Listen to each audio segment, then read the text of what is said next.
Welcome to Command and Control, a podcast series about military command and the control measures used to orchestrate combat engagements and wars. In this episode, we're talking about the core level of command with Major General Mike Keating from the Allied Rapid Reaction Corps, ARRC. The show is sponsored by Systematic. At Systematic, we make the coordination of fires simple by unifying your operational and fires missions plans into one C4 ISR management platform. The Sit-Aware Fire Support module increases your responsiveness by reducing the time between target identification and fire's response, while ensuring full collaboration between all elements involved in the operation.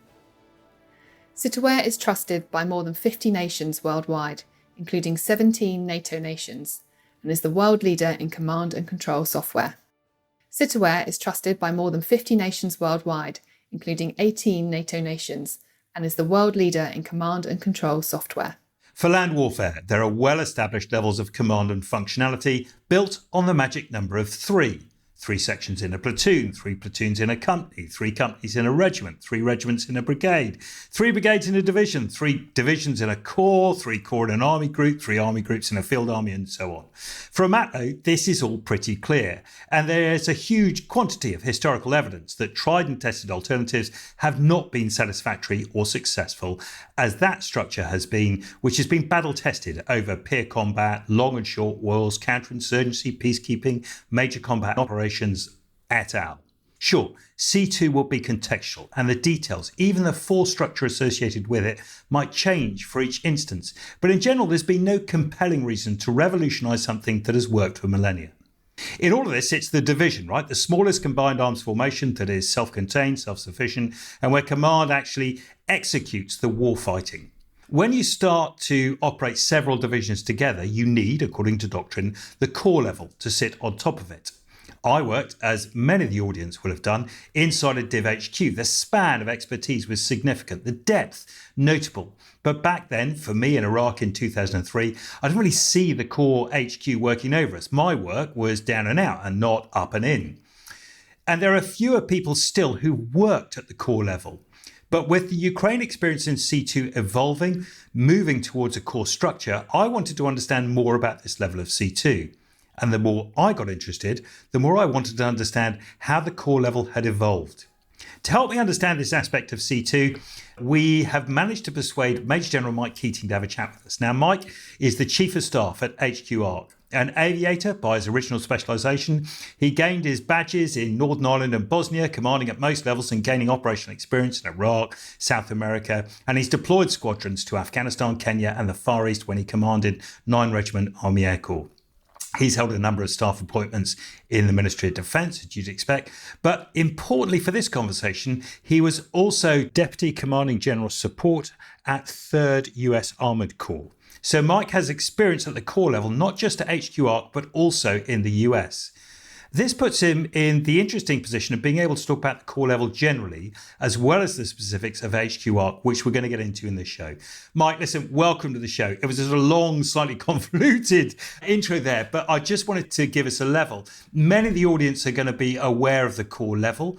Some of them will understand what command and control here entails, but a lot of people won't. So let's start with the leveler. What's the core level of HQ supposed to be able to do in C2 terms that isn't executed elsewhere? Peter, good morning and thanks very much for inviting me along. It's a privilege to be able to talk to you and very humbling as well. I think to answer your question, the simple answer is corps do everything divisions can't or shouldn't do. What do I mean by that? I think that there is a scale, a complexity and an enduring characteristic to the core level of warfighting that distinguishes it as different to the divisions. And you can define that through geography, depth, the range at which divisions or corps might be invited to fight. You could define it in temporal terms, the time period over which divisions and or corps can sustain themselves in the fight. And I suppose it's important to reflect actually, and this is where we can thank the French. It was Napoleon that came up with the idea of corps. It was his mechanism for breaking down his much larger army proposition as he campaigned through Europe. And he wanted to break it down into manageable entities that could then take on sort of operational level objectives. And so he came up with the idea of cores as a mechanism through which to manage divisions and below them brigades and so on and so forth. So I'd begin with cores do everything that divisions can't or shouldn't do. We bring more resource, we bring the ability to think and act and endure longer and bigger. And actually, we build the context around which then we afford and invite the divisions to have their close arms, combined arms fight, as you began in your introduction. So it struck me when you were talking all that, there's something about the division which is very tactical, right? It is the fight. And because that fight in land warfare is so visceral, so engaging, so consuming, and makes you focus so much, the core then has a sort of responsibility to not supervise, but to look deeper.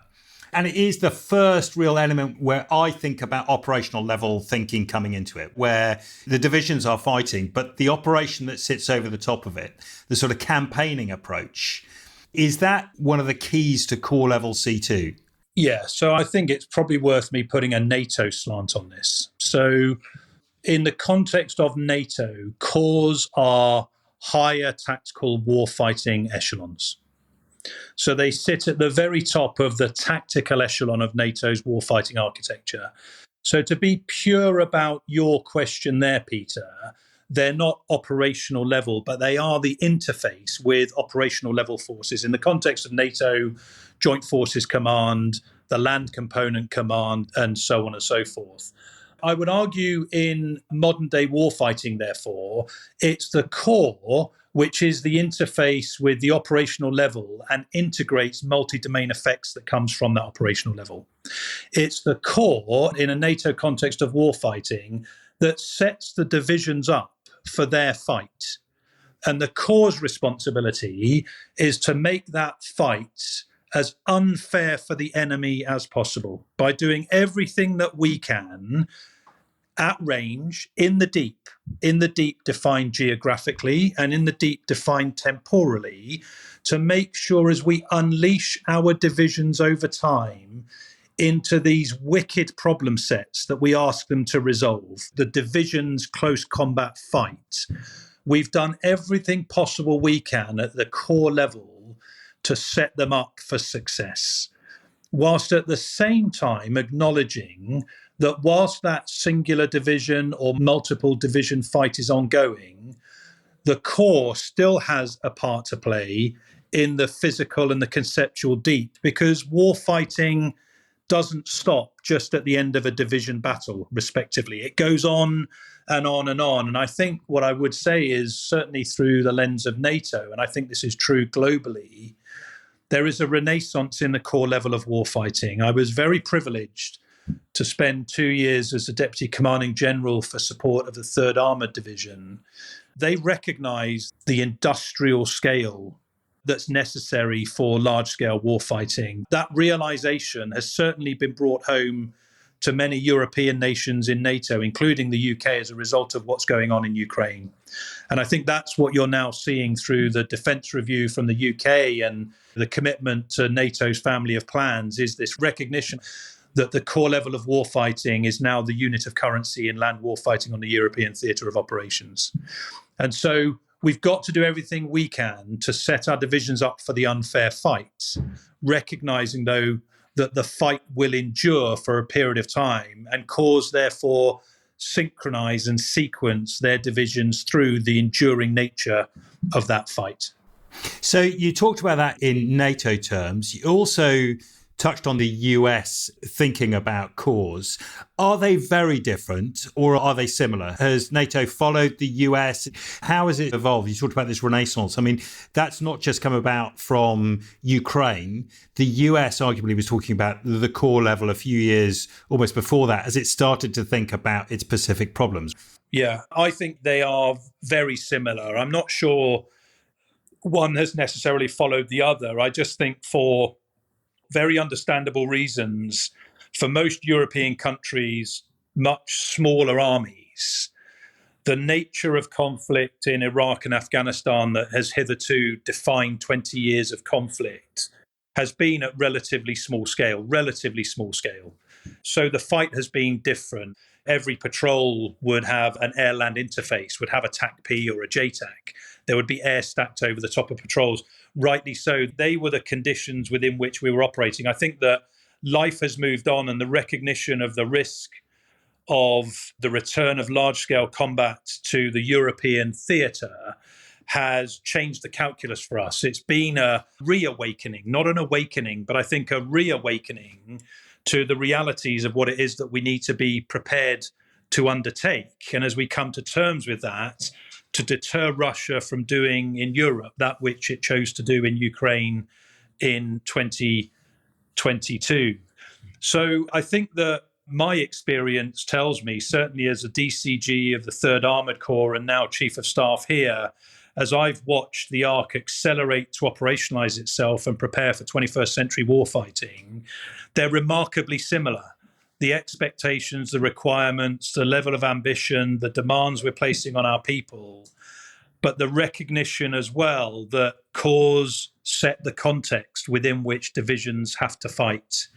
And corps are then that interface at the higher tactical level to bring in and sequence and synchronize those multi-domain effects on behalf of those divisions as well. You touched on Afghanistan there, and HQ ARRC was deployed on operations through that post-Cold War era. But I'm guessing from what you're saying, actually, HQ ARRC, like most corps, has evolved since then. Yeah, so people might have a different opinion of this, and it's probably fair they do. I think there's two characteristics of a corps headquarters. Number one is it is a 3-star command echelon. And so what we saw in Afghanistan, albeit as a NATO mission, was the leveraging the 3-star command echelon for a coalition of the willing, a collective of people that extended beyond traditional NATO allies and partners in order to fulfill an important role for which they needed a 3-star level of command. That was selected as the ARRC. It's a convening power, if you like, for want of a better description. I think then what you've got at the 3-star level is a corps headquarters. And that's the organization, that's what we're now talking about, is using the corps headquarters to command divisions for a more traditional form of warfighting than was otherwise the case in Afghanistan. There's something there about the 3-star level of command as a convening authority, the creation of a coalition of the willing, the right level of engagement into the operational, military, strategic, and political sphere when circumstances are right. Whereas in the context of NATO today, the risk of conflict in Europe, it's about being a traditional corps headquarters that fights with its divisions. That feels like a brilliant explanation that says almost the shift was from a political focus to one that has become distinctly military. And yet I'm guessing some of those things that you're describing when you talk about the complexity, the scale, the enduring commitments, and the things that a division shouldn't do, those also cross into not just the political, but the civil side of it, right? So I'm sort of thinking CIMIC, logs, relationships with industry and politics. The fight on the ground at the core level is about relationship with these people as well as the divisions as well. Someone's got to hold that responsibility to talk to all these agencies, coordinate, cohere, deconflict. Does that responsibility sit at the core level as well now? Yeah, so there's a great example of where it did sit at the 3-star level in Afghanistan because of that political, military, civilian interface. What's interesting, I think, as we look at NATO now is actually we're talking about the risk of conflict and crisis in democratic states that have governments in good standing, and the governments have a right to exercise control over their nation and their people. So the relationship, if we were theorizing about conflict in Europe, and let's choose Poland, for example, if the ARRC were deployed into Poland, the relationship from the corps commander would actually be with the Polish political leaders, democratic leaders, because it's their country. We're fighting in their country. And so they have a national defence plan. They have national structures that deal with displaced personnel, the running of hospitals, the maintenance of infrastructure, and so on and so forth. And so it's up to us. We respect that because it's their country. And it's up to us to develop the CIMIC relationships with the right Polish political and civilian leadership to understand how we can best support them in the conduct of the fight that's going on in their country. That's ultimately the common endeavour here would be to restore Poland's territorial integrity. And that's what we need to stay focused on, is the objective of why we're there, rather than necessarily distracting ourselves with other complex issues. I think it's quite clear the cursor has changed and there is a place for the cause which is focusing on the fight. And part of that is supporting the pursuit of democratic governance. So if we've got CIMIC, we've got MDO, MDI, the sort of the wider joint fight, which you want to come back to. You've got civil relationships. You've got the networking together of theatre assets to support each of the divisions and the instructions divisions to make sure they're going in the right direction for the high tactical to deliver the operational plan, right? That's a huge swathe of responsibility. But I'm guessing in addition, there's stuff like logistics, there's stuff like surprise and deception plans that can only be done at the core level to support those plans that might not make sense to a divisional commander or brigade or anyone else further down the chain, that need to be pulled together. That sense of scope and scale is really pretty significant. What are we talking about in manpower terms? I mean, how many humans sit in a core level HQ on a day-to-day drumbeat stuff, and how many in extremis, war fighting, large scale? What's the footprint that we're talking about? So my experience, 3rd US Corps, its organisation, its workforce total was close to 100,000 people peacetime. That's a 4-division structure. I won't go into the numbers of platforms, but with 100,000 people, you can imagine tanks, bridges, aviation brigades, so on and so forth. It's a phenomenal beast. The headquarters itself that we run in peacetime is just under 500 people. We would scale that up in conflict to probably somewhere around 800 to 850. And that would be then to take on the whole gamut of NATO joint warfighting functions, as you listed them: sustainment, command, manoeuvre, fires, intelligence, multi-domain integration, so on and so forth. I think it goes back to what I began with, the scale, complexity, and enduring nature of core level warfighting, for me, is the conceptual change in anything that, in my opinion, people have done, certainly in my army, in the British Army, for the last 20 years. The characteristics of conflict in Afghanistan and Iraq just didn't invite, for good reason, they were different fights, but they didn't invite nor necessitate this real understanding of what we mean by the scale of conflict at the core level in Europe, or the complexity of it, or the inevitable enduring nature of it as well. And if you're able to pause and think about that and put that in the right context and imagine a core of in excess of 100,000 people, then you start to get an idea of just what big machines these are, and the challenge, therefore, of needing to synchronize them, cohere them, make sure that everybody is fighting off the same piece of paper, the same visualization, the same common endeavor, I think is a significant challenge. And it's one that the headquarters is responsible for delivering on, but it's one, in my opinion, that once people come into organizations like this, they seize that opportunity, and my goodness, they get after it. One of those functions you talked about was fires. And there seems to be this dichotomy in that the core level, as you explain it, deals with all those things you talked about, but almost with perspective. It's able to take a slight step back to look at how the fights are going to allocate resources necessary to make sure divisions are going in the right direction, troubleshoot problems at a high level, look to the longer term plans, provide direction. That seems pretty clear. And support all that stuff, enable the host nation. So that myriad of tasks you've talked about that need to happen. And frankly, how you do that with 500 or even 850 people is staggering. But you deliver that, right? That sort of feels like a medium term, not a real time demand on it. And even where you're talking about multi-domain operations. So bringing in stuff that's external to the fight, that's joint, that's super joint, whatever you want to call it, that's bringing in a carrier air wing to support a specific operation. I get how that happens with you. But how much of the core level stuff is real time and how much of it is the balance of perspective of the divisions are getting on with that? I don't need to concern myself with the 24-hour plan unless it's on the big red phone that a divisional commander needs to call.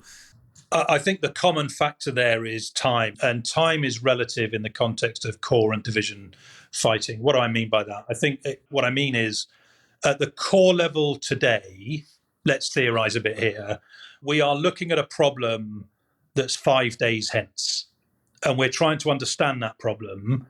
First, pick up the red pen, understand the enemy.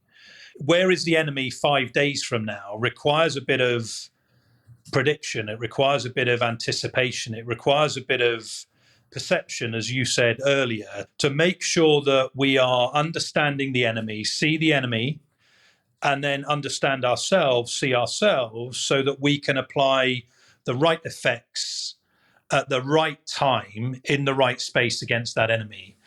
My point about time is that 5 days from now, we will then inject a division or two into that enemy mass. And we need to have affected that enemy, shaped the enemy, such to the point that what we're asking the divisions to do is achievable within their resources, or we've anticipated the need to provision them with core resources as well. The ideal world is that at the core level, we are never distracted by real-time issues, because we've shaped so brilliantly, so effectively, that everything is ultimately achievable by our divisions, our tactical effectors, if you like. That's the ideal world, if only it were over thus. That allows us, and in particular it allows my core commander, the opportunity to keep looking up and out, to keep looking forward, to keep anticipating, to keep understanding, perceiving, where is the enemy going to be 5 days from now? How do I seize a position of advantage? How do I shape the ground, the environment, the enemy, such that the next time I want to commit one of my other divisions, they are in the most advantageous position possible?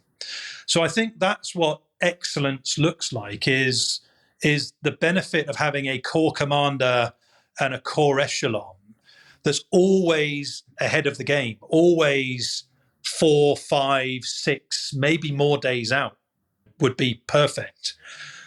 The problem with that is, well, ultimately the enemy gets a vote.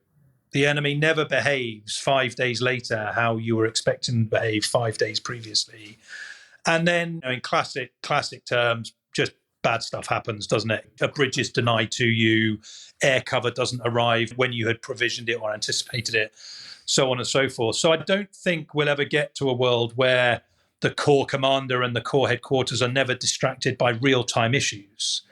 And when that happens, the core has an obligation to help its divisions out. We bring resources, we bring capacity, we bring the interface with the Joint Forces Command and higher echelons to be able to resource divisions to help them out of a particularly difficult problem. But again, I think then the discipline at the core level has got to be get out of the division space, leave them to it, leave them to what they're good at, leave them to what they've been provisioned to deal with, and get back to the deep fight geographically and the deep fight temporally. Because for me, I may have said it already, context is king at the core level.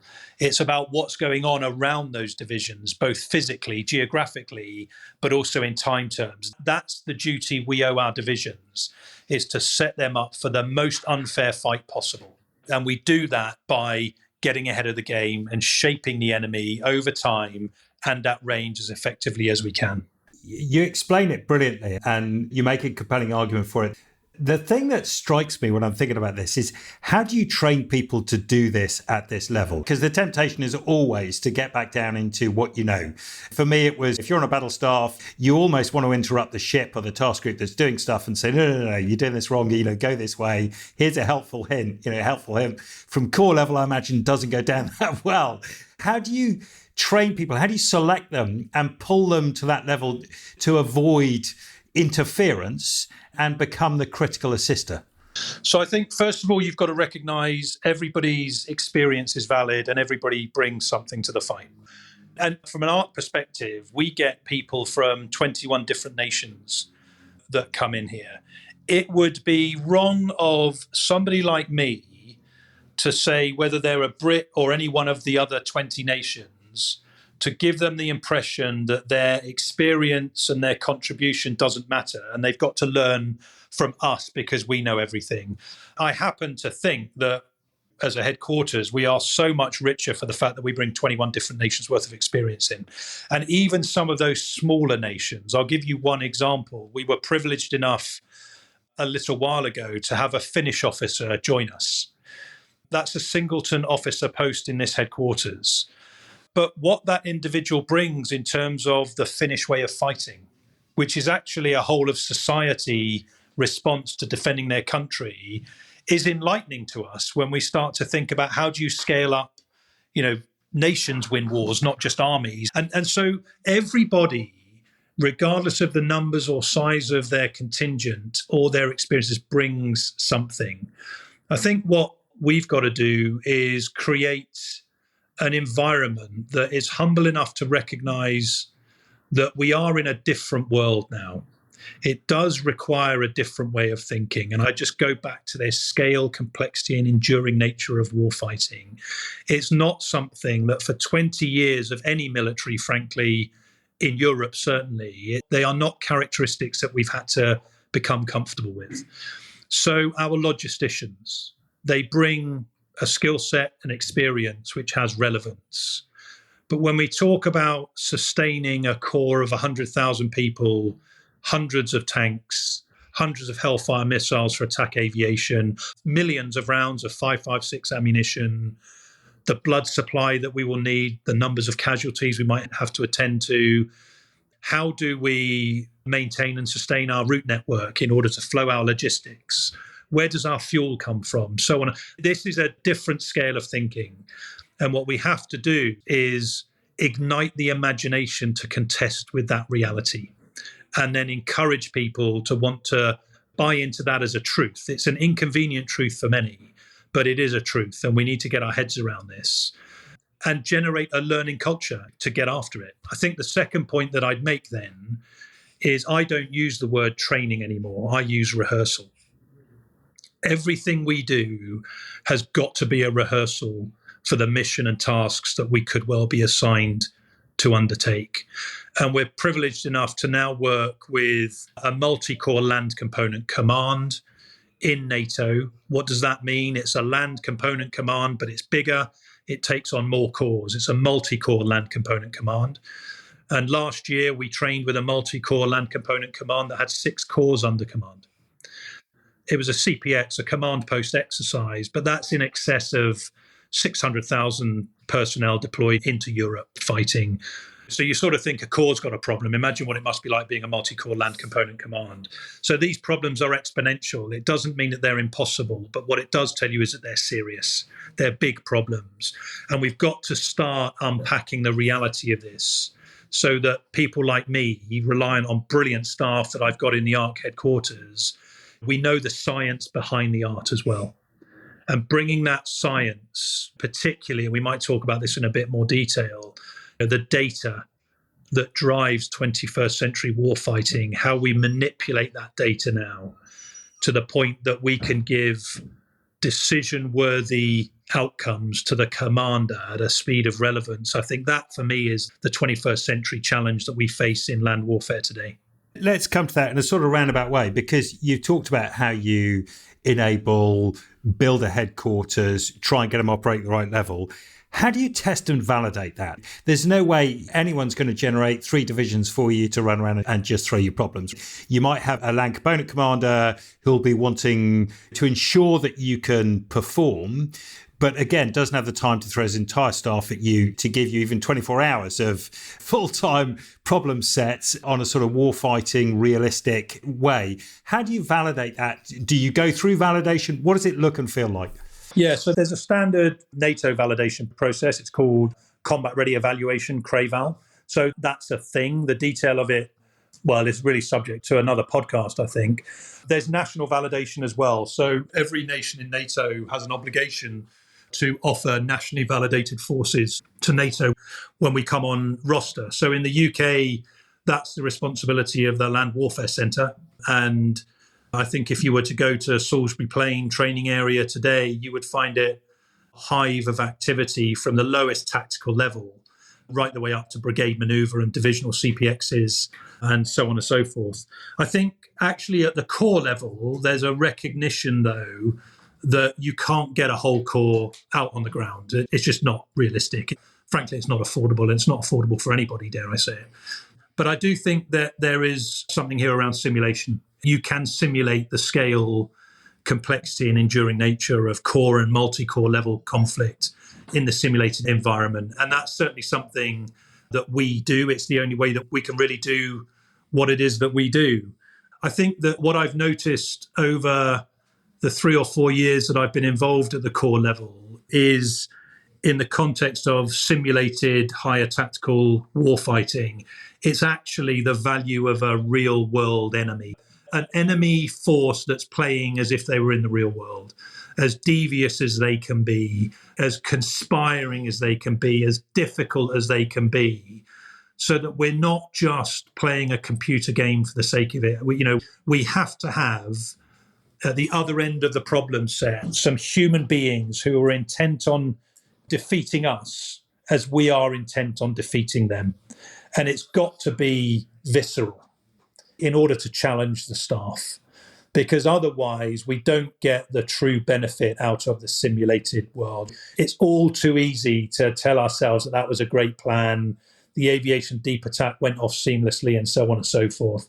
We need to be tricked, we need to be deceived, we need to be blinded, we need to be denied, we need to be intervened in the core rear area, we need enemy special forces denying our core supply area, we need the fabric of bridges being taken down, of refugees being used as human screens, and so on. We need all of that to make the problem set that we are facing and therefore trying to unpick as realistic as possible. But then what I'd say is, even with simulation and the genuine additive of a real world devious enemy, I think you've got to be very selective on what it is that you want to train.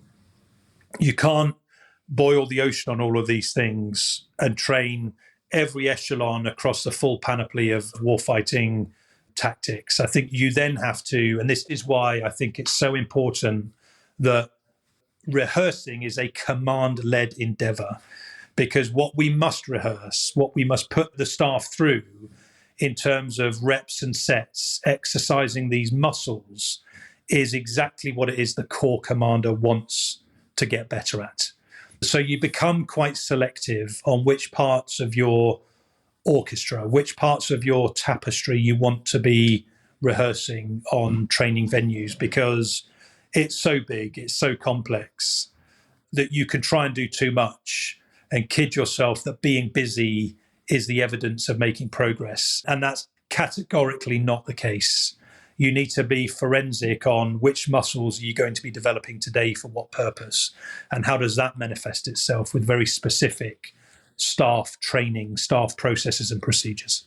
This was my way of getting at data. What you've described is an intensely human endeavor.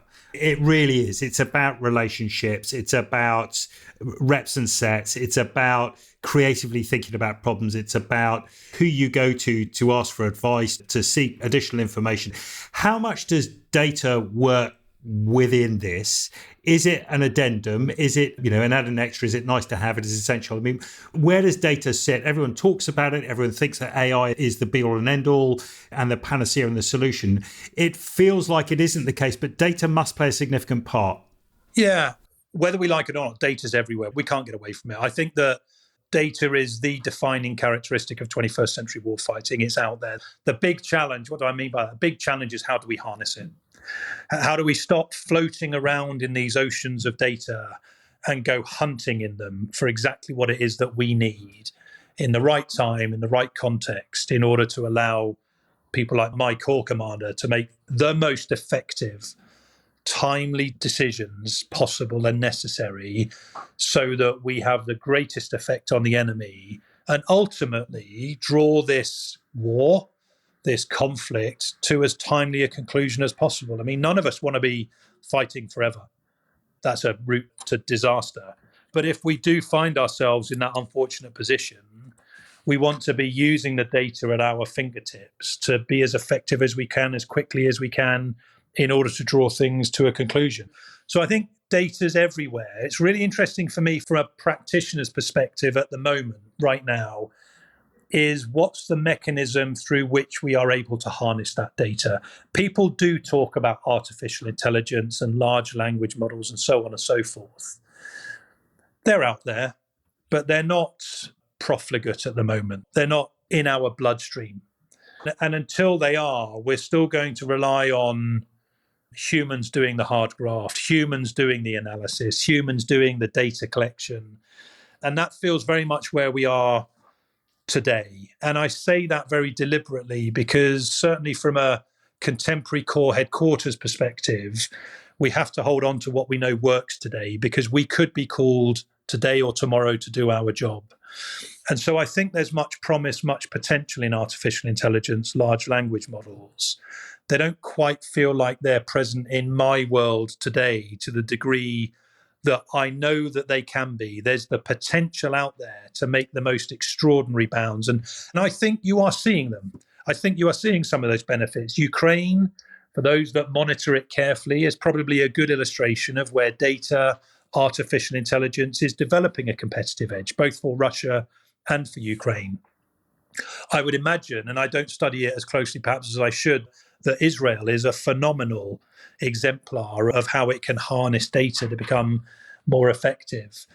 I think we stand on the cusp of it. NATO stands on the cusp of it. And I would imagine in the next couple of years, we're going to see significant steps forward. But of course, that then changes all of our processes and procedures and the different types of people that we need to bring into our headquarters, data scientists, data engineers, so on and so forth, to optimize ourselves so that we can make those decisions in the right time. And is this where you see the future of the core going? More automation, more AI, more large language models, faster decision making based on the information they provide. If you extend AI, I was at an AI thing a couple of weeks ago. If you extend what they're saying into business decision making, effectively they're saying that replace the chief exec with a AI model and you'll get faster, better decisions based on good data. That actually you don't need someone with empathy or anything else as the COO or the CEO because they're making those things. And that strikes me as something that flies distinctly at odds with what you were describing the core level as, which is a series of human engagements with political authorities, which has a nuance to it that you can't get through data. I can't really speak for the commercial or the private world. I can speak my experience of the military. Conflict, fighting, military operations are an inherently human endeavor. They always have been, and they always will be. Fighting takes place in and amongst people. It takes place on and from the land and the surface of the earth. And in and amongst all of that are people. So I struggle, others might be more imaginative. I struggle to see a future that conflict, crisis, war fighting are ever delegated simply to machines, machine learning, and artificial intelligence. I can't see that. It will always ultimately come down to a contest of minds and will and resilience, human resilience. And so I can see the additive benefit of artificial intelligence, large language models, machine learning. But I think it will always come down to a human endeavor and a human decision. That feels to me to be as true in the future as it is today. I'm completely with you on it. And I'm struck by the Israeli experience of pushing as hard as possible towards artificial general intelligence, to put a thing smarter than a human on the battlefield to make decisions faster, better than a human could. And yet their experience with all the inputs from Beersheba, which led to the surprise they experienced from Hamas, and it just went down a route to nothing. I know there are those that feel that AGI will replace the 3-star and the 4-star in due course, but I can't see it replacing the staff. You just feel that the staff have something about relationships, about the human-to-human contact, the reassurance, the credibility that it needs that you can't get from a simulated machine. Even a beautiful piece of software engineered personality that appears on social media doesn't give you the same warmth of a handshake, the same nuance and understanding from a person listening, more importantly than speaking. It sort of brings elements of what you've asked me about so far together. How do you train a staff to do what it is that we want them to do at the core level? How do you optimize their experience? My reflections on warfighting always being a human endeavor. I firmly believe teams, whether we like it or not, fighting is probably the most extreme example of a team sport. Nobody wants to fight alone. You want people to fight with, and teams are forged in the face of adversity. And so as we train our people under pressing conditions against as real world an enemy, as devious, as deceitful an enemy as we can possibly muster, what we're actually doing is we're strengthening those bonds that bind us together in the face of adversity. And that, for me, is the additive. That's the secret sauce of fighting at the core level, is you build these teams together in the face of the most extraordinary challenges, and they are prepared to weather the storm come what may. And it's that which ultimately unlocks the solution to the problem. And it's that which is ultimately, for me, this test of will. It's not a test of data and digits and backup power supplies. It's a test of human endeavor and the resilience of that team that has been forged together in the face of adversity. Mike, listen, we run out of time. We haven't covered half enough of the stuff. I'm going to have to come back to you and see if we can record another one in due course. That was great. Thank you so much. If you enjoyed this discussion, you can hear more about C2 on the rest of the chapters of this podcast. The show is sponsored by Systematic. Systematic. Join your partners and allies already using our cutting-edge C4 ISR sit-aware suite. We hope you enjoyed the show. As well as telling your friends and colleagues about it, please do subscribe and leave us a review on any of your usual podcast streaming platforms. This episode is produced by AureliusThinking.com as a show for the Waiver Room, the home of intellectual curiosity and challenging thinking for military professionals everywhere. Thanks for listening.